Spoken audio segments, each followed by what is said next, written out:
اللہ صلی اللہ علیہ وسلم کا جہاں روزہ ہے یہ ادب کا شہر ہے،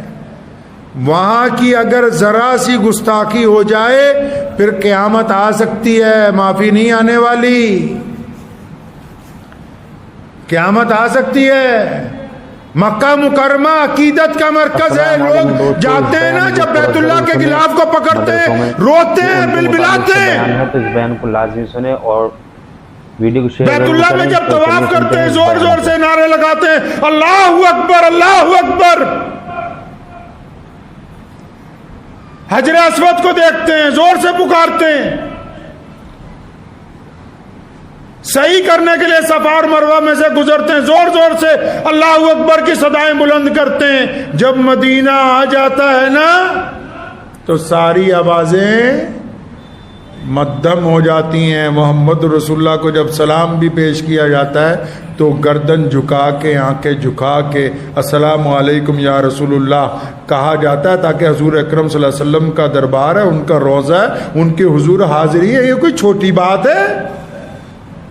میرے ساتھیوں نے بارہا ہمیں پوچھا، لوگ وہاں جاتے ہیں کہیں کہ ہم کسی طرح جالیوں کو ہاتھ لگا لیں وہاں، حالانکہ سپاہی بھی کھڑے ہیں یہ کہ جالیوں کو ہاتھ نہ لگائیں، پھر بھی بہت سارے لوگ سوچتے ہیں کہ جالیوں کو ہاتھ لگائیں۔ مجھے کئیوں نے پوچھا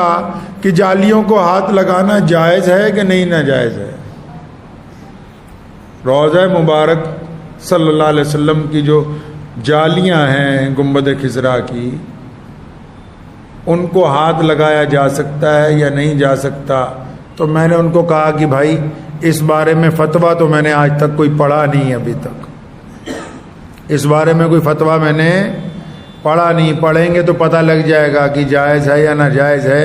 لیکن میں تو یہی سوچتا ہوں، میرے والد شیر اسلام مولانا حبیب الرحمن ثانی لدھیانوی رحمۃ اللہ علیہ اکثر کہا کرتے تھے کہ یار ہم مدینہ منورہ جائیں تو ہماری شکل ایسی ہے کہ حضور صلی اللہ علیہ وسلم کے روضے کے سامنے جائیں گے، یہ ہاتھ ہیں ایسے؟ آپ خود بتائیں یہ ہاتھ ایسے ہیں کہ یہ محمد رسول اللہ صلی اللہ علیہ وسلم کے روضے کو لگا دیے جائیں؟ ان ہاتھوں کی اتنی حیثیت ہے کہ یہ کالی کملی والے صلی اللہ علیہ وسلم کے روضے مبارک کی جالیوں کو لگ جائیں؟ کیا یہ اتنے پاک ہیں؟ یہ بڑی عظمت والے ہیں کیا؟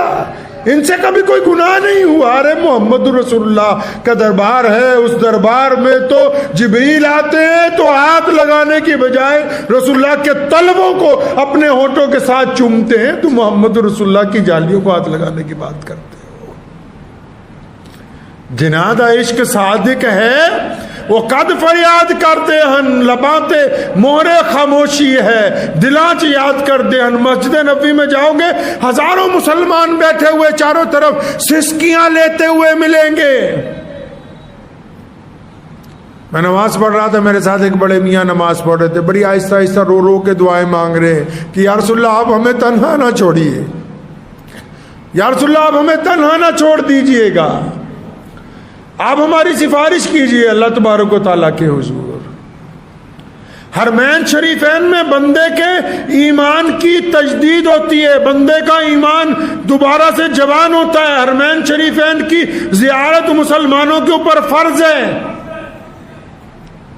آج پوری دنیا کا کفر حرمین شریفین میں جو مسلمان جاتے ہیں ان پہ چیل کی طرح نگاہ رکھتا ہے کہ کہاں سے آئے کیا کیا، لیکن ان کو یہ اس بات کا احساس ہے کہ جس نے بیت اللہ کو دیکھ لیا، جس نے محمد رسول اللہ صلی اللہ علیہ وسلم کے روضے کو دیکھ لیا، اب دنیا کی کوئی طاقت اس کو خوفزدہ نہیں کر سکتی،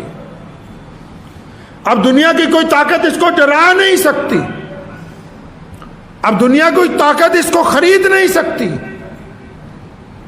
اب دل کے اندر وسوسے نہیں ڈالے جا سکتے، بے ایمانی نہیں کی جا سکتی۔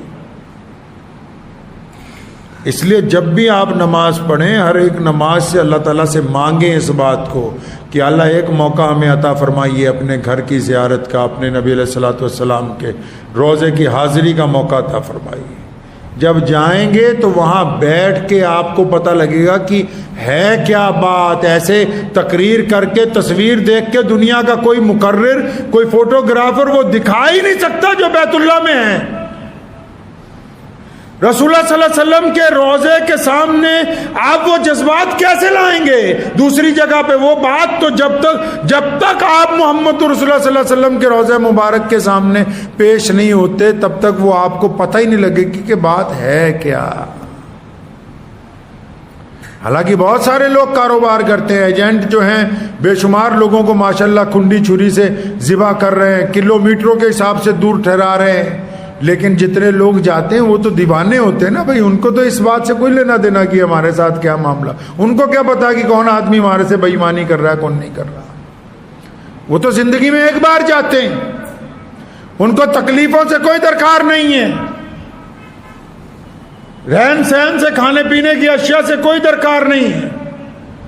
کا مقصد تو اللہ تبارک و تعالیٰ کے گھر کا طواف، مقصد محمد رسول اللہ صلی اللہ علیہ وسلم کے روضے کی زیارت ہے۔ اگر یہی ایک دفعہ مکمل ہو جائے تو میں سمجھتا ہوں کہ بہت بڑی بات ہو جائے۔